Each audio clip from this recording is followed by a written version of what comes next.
व सबस्क्राईब करा आणि बेल आयकॉनला क्लिक करा।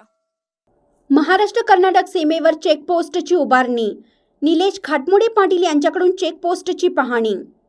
दत्तवाड तालुका शिरोळ येथे लोकसभा निवडणुकीच्या पार्श्वभूमीवर महाराष्ट्र कर्नाटक सीमेवर चेकपोस्ट नाके उभारण्यात आले असून डीवायएसपी निलेश घाटमोडे पाटील यांनी दानवाड एकसंबा, दत्तवाड सदलगा यांच्यासह कुरुंदवाड पोलीस स्टेशनच्या हद्दीत येणाऱ्या कर्नाटक सीमेवरील चेकपोस्ट नाक्यांना भेट देऊन त्याची पाहणी केली।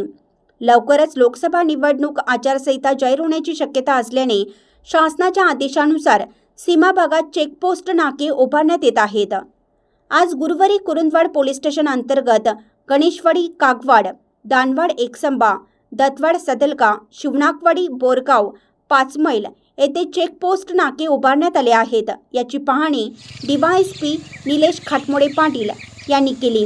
यावेळी कुरुंदवाड पोलीस स्टेशनचे सहाय्यक पोलीस निरीक्षक रविराज फडणीस, पोलीस उपनिरीक्षक सागर पवार, दत्तवाडचे पोलीस पाटील संजय पाटील उपस्थित होते। इंडियाचा आवाज न्यूजसाठी दत्तवाडहून जहांगीर रणमल्ली।